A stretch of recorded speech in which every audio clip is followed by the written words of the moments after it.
Bienvenue sur Oasis Mental. Ici, nous explorons les grandes questions qui transforment notre manière de vivre, de penser et de traverser les épreuves. Parce que parfois, une seule idée peut changer toute une existence. Aujourd'hui, nous allons parler d'une philosophie de vie que très peu de personnes comprennent réellement. Vivre dans le détachement, la liberté que personne ne t'apprend. Le simple fait d'entendre ce mot provoque souvent des réactions. Certains pensent que vivre dans le détachement signifie ne plus aimer. D'autres imaginent une personne froide, distante, sans émotion. Certains vont même jusqu'à croire que le détachement consiste à renoncer à ses rêves, à son ambition ou à ses relations. Pourtant, rien n'est plus éloigné de la réalité. Le véritable détachement n'est pas une fuite de la vie. C'est une manière de la vivre pleinement. Vivre dans le détachement, ce n'est pas aimer moins. C'est aimer sans vouloir posséder. Ce n'est pas arrêter de travailler. C'est travailler sans que toute notre valeur dépende de notre réussite. Ce n'est pas renoncer à l'argent. C'est comprendre que l'argent est un outil, jamais notre identité. Ce n'est pas cesser de faire des projets. C'est accepter que tout ne se déroule pas toujours comme prévu, sans perdre sa paix intérieure. Au fond, le détachement répond à une question essentielle. Comment rester en paix dans un monde où tout change ? Car tout change. Nos relations évoluent. Nos enfants grandissent, nos parents vieillissent, notre corps change, notre travail peut disparaître, notre situation financière peut s'améliorer ou se dégrader. Les personnes que nous aimons peuvent bien partir. Même notre propre vie a une fin. Pourtant, nous vivons souvent comme si tout devait rester exactement comme aujourd'hui. Nous nous accrochons, nous voulons contrôler, nous voulons retenir. Et lorsque la vie nous enlève ce à quoi nous étions attachés, nous avons parfois l'impression qu'elle nous enlève une partie de nous-mêmes. Mais si notre souffrance ne venait pas uniquement de la perte, et si elle venait aussi de notre manière de nous attacher ? C'est cette réflexion que je t'invite à explorer aujourd'hui. Au cours de cet épisode, nous parlerons du détachement des objets, du détachement de l'argent, du détachement des relations, du détachement du regard des autres, du détachement des résultats, du détachement du passé, du détachement de notre ego, et finalement, de ce que signifie réellement vivre dans le détachement total. Tu verras que le détachement ne nous enlève rien. Au contraire, il nous permet d'aimer plus librement, de travailler avec plus de sérénité, d'affronter les échecs avec plus de courage, et de profiter de chaque instant, parce que nous comprenons enfin qu'aucun instant ne nous est garanti. Alors, installe-toi confortablement. Laisse de côté les distractions et ouvrons ensemble la porte d'une liberté intérieure que très peu de personnes apprennent au cours de leur vie. Partie 1. Pourquoi nous sommes si attachés ? Avant de comprendre ce qu'est le détachement, il faut d'abord comprendre une chose essentielle. Pourquoi nous attachons-nous autant ? Pourquoi avons-nous tant de mal à laisser partir les choses, les personnes, ou même certaines périodes de notre vie ? La réponse est simple. Parce que notre cerveau est conçu pour créer des liens. Dès notre naissance, nous nous attachons. Nous nous attachons à la voix de notre mère, à la présence de notre père, à notre maison, à nos habitudes, à tout ce qui nous procure un sentiment de sécurité. C'est grâce à ces liens que nous grandissons. Ils sont indispensables. Le problème n'est donc pas de s'attacher. Le problème apparaît lorsque nous commençons à croire que ce à quoi nous sommes attachés nous appartient pour toujours. Imagine un enfant qui construit un château de sable sur une plage. Il passe des heures à le façonner. Il est fier de son œuvre. Puis, la marée monte lentement. Les vagues s'approchent. Le château commence à disparaître. L'enfant pleure. Il essaie d'empêcher l'eau d'avancer avec ses petites mains. Mais il ne peut rien faire. Pourquoi souffre-t-il autant ? Parce qu'il croyait que ce château allait rester. En réalité, le château n'était jamais destiné à durer. La vie ressemble souvent à cette plage. Nous construisons, nous aimons, nous rêvons, nous créons des souvenirs. Et sans nous en rendre compte, nous oublions que tout est en mouvement. Nous vivons comme si nos proches allaient toujours être là, comme si notre santé ne changerait jamais, comme si notre travail était garanti, comme si le temps pouvait être arrêté. Puis un jour, la réalité nous rappelle que rien n'est immobile. Un enfant devient adulte, un ami déménage, une relation se termine. Un parent vieillit, une entreprise ferme, un rêve prend une autre direction. Et nous nous demandons, pourquoi cela m'arrive-t-il ? La vraie question est peut-être différente. Pourquoi étions-nous convaincus que rien ne changerait ? Le philosophe grec Héraclite disait « La seule constante de la vie, c'est le changement ». Cette phrase a plus de 2000 ans, et pourtant, elle décrit parfaitement notre époque. Nous savons que tout change. Mais nous vivons comme si cela n'arrivait qu'aux autres. Nous remettons certaines conversations à plus tard. Nous reportons certains projets. Nous croyons que nous aurons toujours le temps. Et c'est souvent lorsque quelque chose disparaît que nous réalisons sa valeur. Il existe un phénomène psychologique très connu. Lorsqu'une chose est présente tous les jours, notre cerveau finit par la considérer comme normale. Le simple fait d'avoir un toit, de pouvoir marcher, de respirer, de partager un repas avec ceux que l'on aime, tout cela devient une évidence. Puis, lorsque l'une de ces choses disparaît, nous prenons soudain conscience de son importance. Cela montre une réalité troublante. Nous n'apprécions pas toujours ce que nous avons. Nous apprécions surtout ce que nous risquons de perdre. C'est là que naît l'attachement excessif. Nous passons progressivement de la gratitude à la peur. La peur que notre situation change, la peur que quelqu'un parte, la peur de vieillir, la peur d'échouer, la peur de perdre ce que nous avons construit. Et plus cette peur grandit, moins nous profitons du présent. Au lieu de vivre pleinement ce que nous avons aujourd'hui, nous passons notre temps à essayer de protéger demain. Le détachement ne nous demande pas de cesser d'aimer. Il nous invite à remplacer la peur par la conscience, à comprendre que chaque instant est précieux précisément parce qu'il est fragile. Regarde un coucher de soleil. S'il restait figé dans le ciel pendant 3 semaines, le regarderais-tu avec la même émotion ? Probablement pas. Ce qui le rend magnifique, c'est qu'il ne dure que quelques minutes. La vie fonctionne souvent de la même manière. Ce sont les choses les plus éphémères qui ont le plus de valeur. Une enfance, un éclat de rire, une étreinte, un repas partagé, un moment de paix. Le détachement commence le jour où l'on comprend cette vérité, non pas pour devenir indifférent, mais pour aimer encore plus profondément. Parce que lorsque l'on cesse de croire que tout nous appartient, on commence enfin à apprécier pleinement ce que l'on a tant que cela est encore là. Et cette simple prise de conscience peut déjà transformer notre manière de vivre. Dans la prochaine partie, nous allons découvrir pourquoi nous nous attachons autant aux objets, à l'argent et aux biens matériels, au point d'oublier parfois que nous valons infiniment plus que ce que nous possédons. Partie 2. Quand l'attachement devient une prison. Dans la première partie, nous avons vu que l'être humain s'attache naturellement. Mais il existe une différence immense entre apprécier une chose et devenir incapable de vivre sans elle. C'est là que commence la prison. Prenons un exemple très simple. Imagine que tu travailles pendant des années. Tu économises, tu investis intelligemment. Petit à petit, ton patrimoine grandit. C'est une bonne chose. Puis, un jour, un krach boursier survient. En quelques heures, tu perds une grande partie de ton argent. À cet instant, 2 personnes peuvent vivre exactement la même situation. La première est profondément déçue. Elle souffre. Elle prend le temps d'encaisser le choc. Puis elle se relève. Elle recommence à construire. Parce qu'au fond d'elle, elle sait que sa valeur n'a jamais dépendu de son compte bancaire. La seconde, elle, s'effondre complètement. Elle ne dort plus. Elle ne mange plus. Elle a honte. Elle pense que sa vie est terminée. Certaines personnes vont même jusqu'à croire qu'il ne leur reste plus aucune raison de vivre. Malheureusement, cela arrive. Chaque grande crise financière est accompagnée de drames humains. Certaines personnes mettent fin à leur jour après avoir perdu une fortune. D'autres sombrent dans une profonde dépression. La question est difficile, mais elle mérite d'être posée. Ont-elles souffert uniquement parce qu'elles ont perdu de l'argent ? Ou parce qu'elles avaient fini par croire que cet argent était devenu une partie d'elles-mêmes ?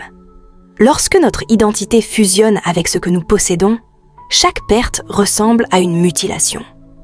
Nous n'avons plus l'impression d'avoir perdu quelque chose. Nous avons l'impression de nous être perdus nous-mêmes. Et c'est précisément ce que le détachement cherche à éviter. Le détachement ne dit jamais « ne gagne pas d'argent ». Il dit « ne laisse jamais ton argent décider de la valeur que tu t'accordes. Parce que si demain tu perds tout, tu resteras toujours toi. Avant d'avoir cet argent, tu existais déjà. Avant cette maison, tu existais déjà. Avant cette voiture, tu existais déjà. Avant cette réussite, tu existais déjà. » Pourquoi oublierions-nous cette vérité simplement parce que nous avons accumulé davantage ? Il existe une phrase que j'aime beaucoup. Possède les choses. Ne les laisse jamais te posséder. Cette phrase paraît simple, mais elle peut changer une vie. Imagine que tu tiennes un magnifique vase en porcelaine. Tu en prends soin, tu l'apprécies. Mais chaque jour, tu vis dans la peur qu'il tombe. Tu refuses que les enfants s'en approchent. Tu stresses dès qu'un invité passe à côté. Petit à petit, ce vase ne t'apporte plus de joie. Il t'apporte de l'anxiété. Ce n'est plus toi qui possèdes le vase. C'est lui qui possède ton esprit. Nous faisons parfois la même chose avec notre argent, avec notre maison, avec notre réputation, avec notre entreprise, avec notre réussite. Nous croyons les posséder. Mais en réalité, nous passons nos journées à avoir peur de les perdre. Et cette peur finit par voler notre paix intérieure. Le véritable détachement consiste à dire « je vais construire, je vais travailler, je vais investir, je vais prendre soin de ce que la vie me donne. Mais je refuse que ma paix intérieure dépende entièrement de ces choses. » Parce qu'au fond, notre plus grande richesse n'est pas ce qui se trouve sur notre compte bancaire. Notre plus grande richesse est de pouvoir nous regarder dans un miroir et nous dire « si demain je perds tout ce que je possède, je souffrirai certainement. Mais je ne me perdrai pas. » C'est cela, la liberté. Ce n'est pas ne rien posséder. C'est ne jamais laisser ce que l'on possède devenir plus important que la personne que l'on est. Partie 3. Le détachement des personnes. Aimer sans posséder. S'il existe un domaine où le détachement est souvent mal compris, c'est bien celui des relations. Lorsque l'on entend le mot « détachement », certains imaginent qu'il faut aimer moins, qu'il faut devenir froid, qu'il faut éviter de créer des liens pour ne jamais souffrir. Mais ce n'est pas cela, le détachement. Le détachement ne nous apprend pas à aimer moins. Il nous apprend à aimer autrement. Imagine un parent qui regarde son enfant faire ses premiers pas. Au début, il le tient par la main. Puis un jour, il le laisse marcher seul. Quelques années plus tard, cet enfant entre à l'école. Puis il devient adolescent, puis adulte, et un jour, il quitte la maison. C'est le cycle naturel de la vie. Pourtant, certains parents souffrent énormément de cette séparation. Pourquoi ? Parce qu'ils n'ont pas seulement aimé leur enfant. Ils se sont parfois inconsciemment attachés à l'idée qu'il resterait toujours près d'eux. Ils ont confondu l'amour avec le besoin de garder. Mais aimer quelqu'un, ce n'est pas l'empêcher de grandir. C'est accepter qu'il puisse suivre son propre chemin. Il en va de même dans les relations amoureuses. Combien de couples s'aiment profondément, mais vivent dans une peur permanente ? La peur d'être trompé, la peur d'être quitté, la peur de ne plus être assez. Cette peur pousse parfois à vouloir tout contrôler. On surveille, on vérifie, on doute, on cherche des preuves. On veut être rassuré en permanence. Et paradoxalement, plus on cherche à retenir quelqu'un, plus on risque de l'étouffer. Imagine que tu tiennes un oiseau dans tes mains. Si tu le serres très fort pour être certain qu'il ne s'envole jamais, tu risques de lui faire du mal. Mais si tu ouvres doucement tes mains, l'oiseau peut rester. Et s'il décide un jour de partir, tu sauras que tu ne l'as jamais vraiment possédé. Les relations humaines ressemblent beaucoup à cet oiseau. Les personnes que nous aimons ne nous appartiennent pas. Elles choisissent de partager un morceau de leur vie avec nous. Et ce choix est infiniment plus beau que n'importe quelle forme de possession. Le détachement ne signifie donc pas que la perte ne fera jamais mal. Bien sûr qu'elle fera mal. Lorsqu'un amour se termine, lorsqu'un ami s'éloigne, lorsqu'un proche disparaît, la douleur est normale. Elle fait partie de l'amour. Mais il existe une différence entre traverser une douleur et laisser cette douleur détruire toute notre existence. Le détachement nous aide justement à faire cette différence. Il nous rappelle que notre identité ne disparaît pas lorsqu'une relation prend fin, que notre capacité à aimer reste intacte, que notre vie ne s'arrête pas parce qu'un chapitre se ferme. Et cela vaut aussi pour les amitiés. Nous avons parfois du mal à accepter que certaines personnes ne soient présentes dans notre vie que pour une saison. Pourtant, regarde la nature. Les feuilles ne restent pas éternellement sur les arbres. Les saisons changent. Les fleurs fanent avant de refleurir. La vie avance grâce au mouvement. Pourquoi les relations humaines seraient-elles les seules à devoir rester figées ? Peut-être que certaines personnes étaient destinées à nous apprendre une leçon, à nous accompagner pendant quelques années, puis à poursuivre leur route. Et peut-être que notre souffrance vient du fait que nous refusons cette réalité. Le détachement ne nous demande pas d'oublier les personnes que nous avons aimées. Il nous apprend à leur dire intérieurement « Merci d'avoir fait partie de mon histoire », sans colère, sans amertume, sans chercher à retenir ce qui appartient désormais au passé. Car le plus bel amour n'est pas celui qui enferme, c'est celui qui rend libre. Et lorsque deux personnes sont libres de partir, mais choisissent malgré tout de rester, alors leur présence devient un véritable cadeau, et non une obligation. C'est peut-être cela, finalement, le plus beau visage du détachement. Aimer profondément, sans jamais transformer l'amour en possession. Dans la prochaine partie, nous allons découvrir un autre attachement qui gouverne silencieusement nos vies. Le besoin d'être aimé, reconnu et approuvé par les autres. Peut-être est-ce l'une des plus grandes prisons de notre époque. Partie 4. Le détachement du regard des autres. La prison invisible. Il existe une prison dont beaucoup de personnes ignorent l'existence. Une prison sans murs, sans barreaux. Et pourtant, des millions de personnes y passent toute leur vie. Cette prison, c'est le regard des autres. Depuis notre enfance, nous apprenons à chercher l'approbation. Nous voulons rendre nos parents fiers, puis nos professeurs, puis nos amis, puis nos collègues, puis la société. Petit à petit, sans nous en rendre compte, nous commençons à vivre pour être acceptés. Nous choisissons parfois un métier qui ne nous passionne pas. Nous achetons des choses dont nous n'avons pas besoin. Nous portons des vêtements qui ne nous ressemblent pas. Nous cachons nos opinions. Nous retenons nos rêves. Pourquoi ? Parce que nous avons peur. Peur d'être jugé, peur d'être critiqué, peur de décevoir. Cette peur est tellement forte que certaines personnes renoncent à leur véritable vie. Imagine un homme qui rêve depuis toujours d'ouvrir un restaurant. Chaque fois qu'il en parle, quelqu'un lui répond « C'est trop risqué. Tu vas échouer. Garde ton emploi, c'est plus prudent. » Les années passent, il ne tente jamais sa chance. À 70 ans, il ne regrette pas seulement de ne pas avoir ouvert son restaurant. Il regrette surtout d'avoir laissé la peur des autres décider à sa place. Et si la plus grande tragédie n'était pas l'échec, mais une vie que nous n'avons jamais osé vivre? Le philosophe Sénèque écrivait « Nous souffrons plus souvent dans notre imagination que dans la réalité ». Cette phrase est étonnamment moderne. Car combien de critiques redoutons-nous, qui n'arrivent jamais? Combien de scénarios catastrophes fabriquons-nous dans notre tête? Notre cerveau imagine souvent le pire. Mais il oublie une vérité simple. Les autres pensent beaucoup moins à nous que nous l'imaginons. La plupart des gens sont déjà occupés à se demander ce que les autres pensent d'eux. Alors pourquoi leur donner autant de pouvoir sur notre existence? Le détachement nous invite à une question très simple. Qui tient le volant de ta vie? Est-ce toi ou l'opinion des autres? Bien sûr, il est important d'écouter les conseils. Il est important d'accepter les critiques constructives. Mais il y a une différence entre écouter et devenir prisonnier. Si chaque compliment te fait monter très haut, alors chaque critique pourra te faire tomber très bas. Le véritable détachement consiste à ne plus laisser les applaudissements définir notre valeur, mais aussi à ne plus laisser les critiques la détruire. Imagine un arbre au milieu d'une tempête. Le vent souffle dans tous les sens. Les branches bougent, les feuilles tombent, mais les racines restent profondément ancrées dans le sol. Le détachement, c'est cela.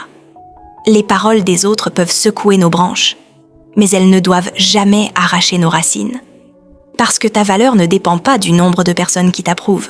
Elle ne dépend pas du nombre de personnes qui te suivent. Elle ne dépend pas des applaudissements, ni des critiques. Elle dépend de la personne que tu choisis d'être lorsque personne ne te regarde. Le jour où tu comprendras cela, tu ressentiras quelque chose de très rare. Une liberté silencieuse. Tu continueras à faire de ton mieux. Tu continueras à apprendre, à progresser, à écouter. Mais tu ne vivras plus pour obtenir la permission d'être toi-même. Et c'est peut-être l'une des plus belles formes de détachement. Dans la prochaine partie, nous allons parler d'un autre attachement qui influence profondément notre bonheur. L'attachement au résultat. Pourquoi certaines personnes abandonnent après un échec, alors que d'autres continuent à avancer avec sérénité? C'est ce que nous allons découvrir. Partie 5. Le détachement des résultats. Apprendre à aimer le chemin. Il existe une phrase que l'on entend souvent. Je serai heureux quand j'aurai cette promotion, quand j'aurai acheté cette maison, quand j'aurai perdu 10 kilos, quand j'aurai trouvé la bonne personne, quand mon entreprise fonctionnera, quand mes enfants seront grands. Remarque une chose, notre bonheur est presque toujours repoussé dans le futur. Comme si la vie commençait toujours demain. Et sans nous en rendre compte, nous passons parfois des années à vivre dans l'attente d'un résultat. Imagine un marathonien. Pendant des mois, il s'entraîne, il se lève tôt, il fait attention à son alimentation. Il court sous la pluie, il court lorsqu'il est fatigué. Puis arrive enfin le jour de la course. Il ne termine pas premier. Si toute sa joie dépendait uniquement de la médaille, alors tous ces mois d'efforts n'auront été qu'une immense déception. Mais s'il comprend que ces mois l'ont rendu plus fort, plus discipliné et plus résistant, alors personne ne pourra lui enlever ce qu'il est devenu. Et c'est peut-être cela, le véritable succès. Nous vivons dans une société qui célèbre les résultats. On applaudit le diplôme. On admire l'entreprise qui réussit. On félicite la médaille. On voit la maison construite. Mais très peu de personnes regardent les milliers d'heures de travail silencieux qui ont rendu ces résultats possibles. Le détachement nous invite à déplacer notre attention. Au lieu d'être obsédés par la destination, apprenons à aimer le chemin. Parce qu'au fond, notre vie est faite de journées ordinaires, pas seulement des quelques grandes réussites. Imagine un jardinier. Chaque matin, il arrose ses plantes. Certaines poussent rapidement. D'autres mettent plusieurs semaines avant de montrer la moindre feuille. S'il déterrait chaque graine tous les 2 jours pour vérifier si elle pousse, il finirait par la tuer. Pourtant, c'est exactement ce que nous faisons avec nos propres projets. Nous voulons des résultats immédiats. Nous vérifions sans cesse. Nous comparons. Nous doutons. Puis nous abandonnons parfois juste avant que les premiers fruits apparaissent. Le détachement ne signifie pas que les résultats n'ont aucune importance. Ils en ont. Mais ils ne doivent jamais devenir notre seule raison d'avancer. Car il existe une vérité que l'on oublie souvent. Nous contrôlons nos efforts. Mais nous ne contrôlons pas toujours les résultats. Tu peux préparer un entretien parfaitement et ne pas être retenu. Tu peux créer une entreprise remarquable et rencontrer une crise économique. Tu peux écrire un livre extraordinaire sans qu'il rencontre immédiatement son public. Cela ne signifie pas que ton travail n'avait aucune valeur. Cela signifie simplement que le résultat dépend parfois de facteurs qui dépassent notre volonté. Le détachement consiste donc à se poser une question différente. Au lieu de demander « Est-ce que je vais réussir ?», demandons-nous « Est-ce que j'ai donné le meilleur de moi-même aujourd'hui ?» Parce que cette réponse, personne ne peut te l'enlever. Imagine maintenant une personne âgée qui regarde sa vie. À ton avis, regrettera-t-elle davantage de ne pas avoir réussi tous ses projets ? Ou regrettera-t-elle de ne jamais avoir osé essayer ? Bien souvent, ce ne sont pas les échecs qui nous poursuivent. Ce sont les occasions que nous avons laissées passer par peur de ne pas obtenir le résultat espéré. Le détachement nous libère précisément de cette peur. Il nous dit « Travaille avec passion, prépare-toi avec sérieux, donne le meilleur de toi-même. Mais accepte aussi que la vie ne suive pas toujours le scénario que tu avais imaginé.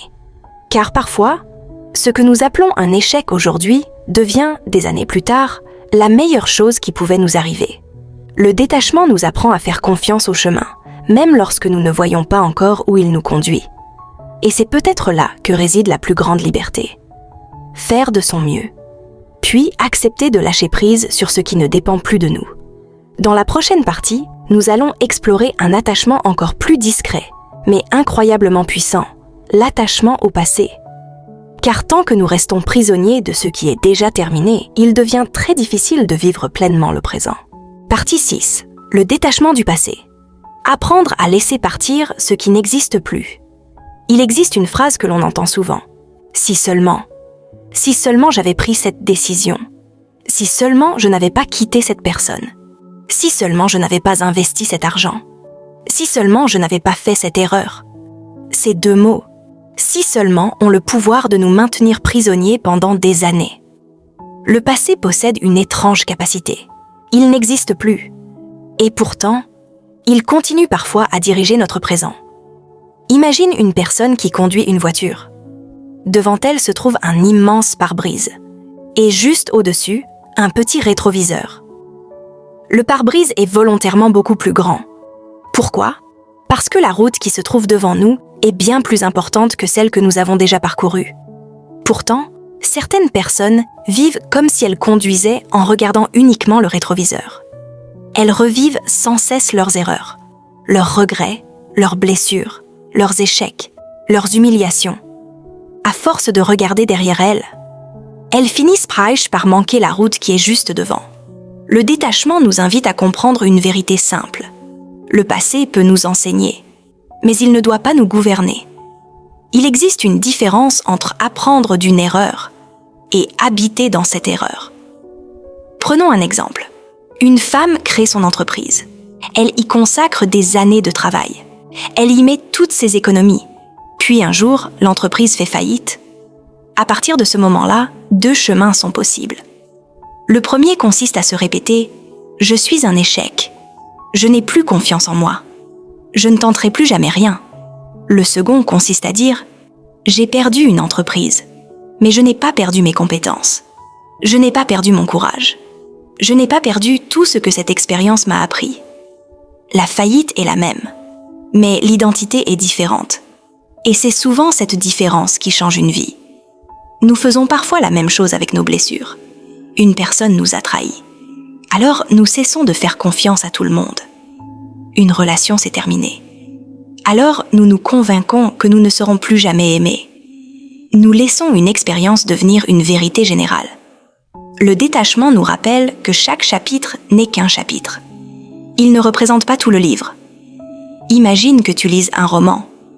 Arrivé au milieu de l'histoire, un personnage important meurt. Serais-tu capable de dire que tu connais déjà la fin ? Bien sûr que non. Parce qu'il reste encore des pages à écrire. Pourquoi en serait-il autrement avec notre propre vie ? Nous croyons parfois que ce qui nous est arrivé à 30 ans définira tout notre avenir. Alors que la vie est pleine de rebondissements. Il existe des personnes qui ont connu leur plus grand succès après 50 ans. D'autres ont retrouvé l'amour alors qu'elles pensaient ne plus jamais aimer. D'autres encore ont découvert leur véritable vocation après une immense déception. La vie continue d'écrire son histoire, même lorsque nous croyons que tout est terminé. Mais pour accueillir un nouveau chapitre, il faut parfois accepter de refermer le précédent. Le détachement ne consiste pas à oublier. Il ne s'agit pas de faire comme si rien ne s'était passé. Nos blessures font partie de nous, nos erreurs aussi. Mais elles ne doivent pas devenir notre identité. Tu n'es pas ton divorce. Tu n'es pas ton licenciement. Tu n'es pas ton échec.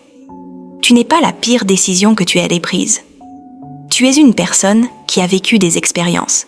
Et ces expériences peuvent devenir des chaînes ou devenir une source de sagesse. Le choix nous appartient. Alors, pose-toi cette question. Quelle est cette histoire que tu continues à te raconter depuis des années ? Est-elle encore en train de te protéger ? Ou est-elle simplement en train de t'empêcher d'avancer ? Peut-être qu'aujourd'hui est le bon moment pour remercier ton passé de tout ce qu'il t'a appris. Puis, avec douceur, le laisser enfin à sa place. Derrière toi, car la vie ne se trouve pas dans les souvenirs. Elle se trouve dans l'instant que tu es en train de vivre. Et c'est seulement en faisant la paix avec hier que l'on devient véritablement disponible pour demain. Dans la prochaine partie, nous allons parler du dernier grand attachement. Celui qui est sans doute le plus difficile à reconnaître. L'attachement à notre ego, à notre identité et à l'image que nous avons construite de nous-mêmes. C'est peut-être le détachement le plus exigeant, mais aussi le plus libérateur. Partie 7. Le détachement de l'ego, le personnage que nous croyons être. Depuis notre naissance, nous construisons une image de nous-mêmes. Nous nous présentons avec un prénom, un métier, une nationalité, des diplômes, des réussites, des échecs. Nous disons « je suis timide »,« je suis ambitieux »,« je suis comptable »,« je suis parent »,« je suis sportif ». Petit à petit, toutes ces étiquettes deviennent notre identité. Et sans nous en rendre compte, nous finissons par défendre cette identité comme si notre vie en dépendait. Pourtant, pose-toi une question.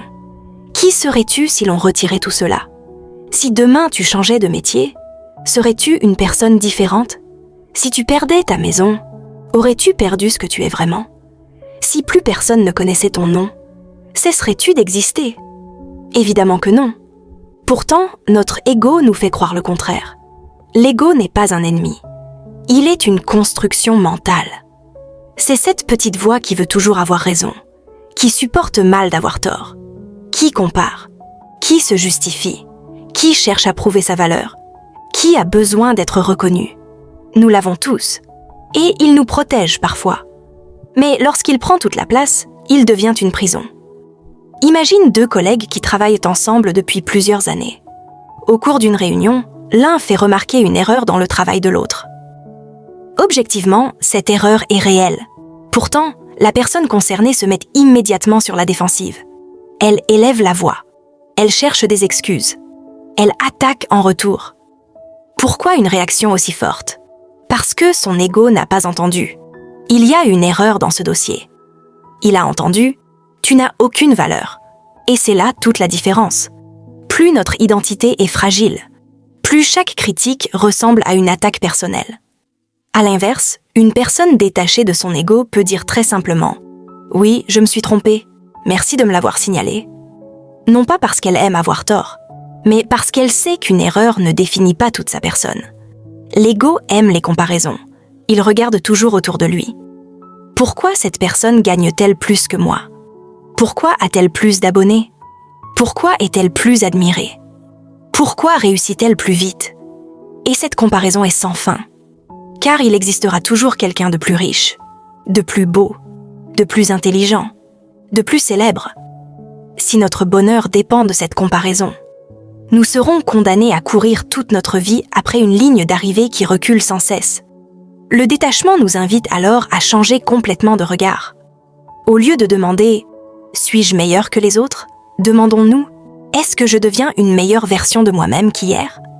Cette question change tout, parce qu'elle remet le regard à l'intérieur.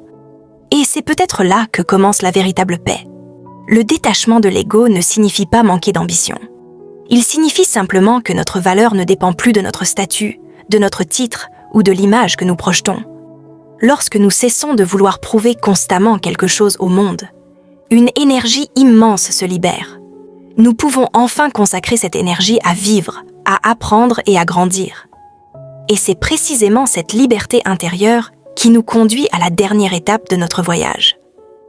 Dans la dernière partie, nous allons rassembler tout ce que nous avons découvert depuis le début de ce podcast. Que signifie réellement vivre dans le détachement? Est-il possible d'aimer profondément, de réussir, de construire, de rêver, tout en restant intérieurement libre? C'est ce que nous allons découvrir. Partie 8. Le détachement. La clé d'une vie libre. Depuis le début de ce podcast, nous avons parlé d'argent, de relations, de réussite, du regard des autres, du passé et de notre ego. Mais en réalité, tous ces sujets nous ramènent à une seule question. Qu'est-ce qui nous empêche réellement d'être libres? La réponse est simple. Ce n'est pas la vie. Ce n'est pas le monde. Ce n'est pas les autres. C'est notre attachement.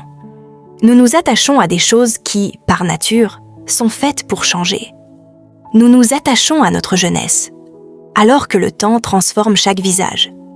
Nous nous attachons à notre corps, alors qu'il évolue chaque jour. Nous nous attachons à notre métier, alors qu'une carrière peut s'arrêter du jour au lendemain. Nous nous attachons à notre argent, alors que les marchés montent et descendent. Nous nous attachons à notre maison, alors qu'elle n'est qu'un lieu de passage.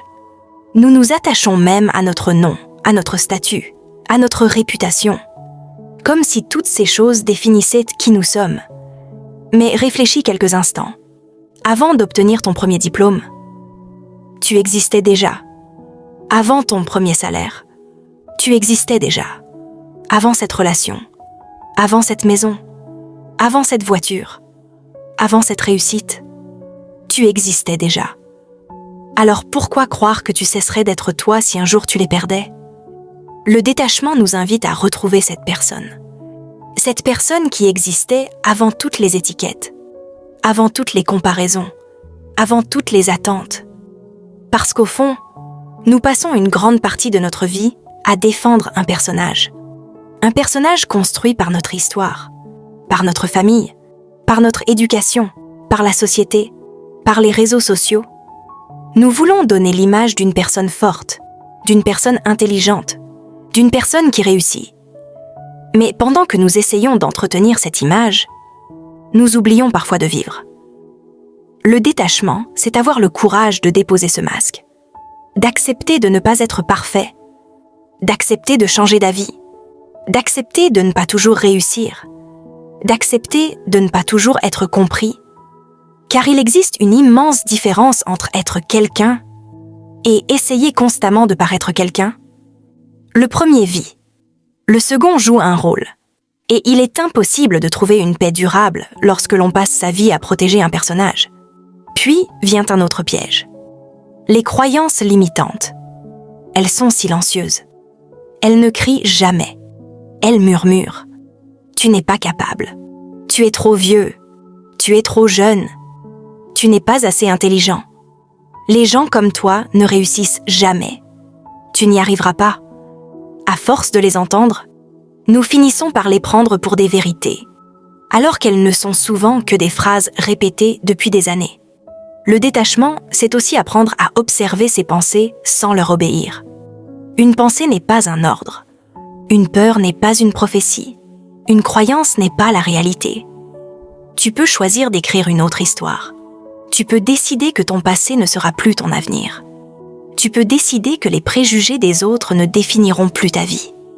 Tu peux décider que la couleur de ta peau, ton âge, ton origine, ton parcours ou ton métier ne limiteront jamais la personne que tu peux devenir. Parce qu'au fond, le plus grand pouvoir qu'un être humain possède est celui de choisir la manière dont il regarde sa propre vie. Et ce choix, personne ne peut te l'enlever. Partie 9. La véritable liberté commence le jour où tu lâches prise. Imagine un instant que tu puisses vivre sans avoir besoin de prouver quoi que ce soit, sans avoir peur du jugement, sans laisser une colère te voler plusieurs jours de ta vie, sans laisser une critique détruire ton estime de toi, sans revivre chaque soir une erreur commise il y a 10 ans, sans transporter des blessures qui ne demandent qu'à guérir. À quoi ressemblerait ta vie ? Probablement à une vie beaucoup plus légère. Car la plupart du temps, ce ne sont pas les événements qui nous épuisent. Ce sont les histoires que nous continuons à raconter à leur sujet. Une colère peut durer quelques minutes, mais si nous nous y attachons, elle peut durer des années. Une tristesse est une émotion naturelle, mais si nous refusons de la laisser repartir, elle finit par devenir notre identité. La peur est une émotion. La joie est une émotion. La honte est une émotion. La jalousie est une émotion. Aucune d'elles n'est permanente. Les émotions sont des visiteurs. Elles viennent. Elles nous transmettent un message. Puis elles repartent. Le problème commence lorsque nous fermons la porte derrière elles et que nous leur demandons de vivre chez nous. Nous entretenons la colère. Nous nourrissons la rancœur. Nous répétons 100 fois la même scène dans notre tête et nous croyons que ce sont les autres qui nous font souffrir. Alors qu'une grande partie de cette souffrance vient du fait que nous refusons de lâcher prise. Le détachement ne consiste pas à ignorer les émotions. Au contraire, il consiste à les accueillir pleinement, à leur dire « Je te vois, je comprends pourquoi tu es là, merci pour ton message. Et maintenant, tu peux repartir. » C'est cela, la maturité émotionnelle. Ne plus lutter contre ce que l'on ressent, mais ne plus devenir prisonnier de ce que l'on ressent. Imagine le ciel. Chaque jour, des nuages le traversent. Parfois, ils sont blancs. Parfois, ils sont noirs. Parfois, ils annoncent un orage. Mais le ciel reste toujours le ciel. Nos émotions sont les nuages. Notre conscience est le ciel. Les nuages passent, le ciel demeure. Peut-être que la paix intérieure n'est rien d'autre que cela. Se rappeler que tout passe. Les critiques passent. Les succès passent. Les échecs passent. Les peurs passent. Les joies passent. Même cette journée que tu vis aujourd'hui passera. Alors pourquoi passer notre existence à nous accrocher à ce qui est destiné à disparaître ? Le détachement n'enlève rien à l'amour. Il le rend plus pur. Il n'enlève rien à l'ambition. Il la rend plus sereine. Il n'enlève rien à la vie. Il enlève seulement le poids inutile que nous portons. Alors, lorsque cette vidéo se terminera, ne ferme pas immédiatement ton téléphone. Reste quelques instants en silence et pose-toi une seule question. Qu'est-ce qui possède encore mon esprit aujourd'hui? Une peur? Une personne? Un souvenir? Une colère? Une croyance? Une image de moi-même? Puis demande-toi doucement. Et si je décidais, à partir d'aujourd'hui, de desserrer un peu les doigts? Pas pour abandonner, pas pour cesser d'aimer, mais pour enfin respirer. Parce que la plus grande liberté n'est peut-être pas d'avoir davantage. La plus grande liberté est qu'il y ait de moins en moins de choses capables de voler ta paix intérieure.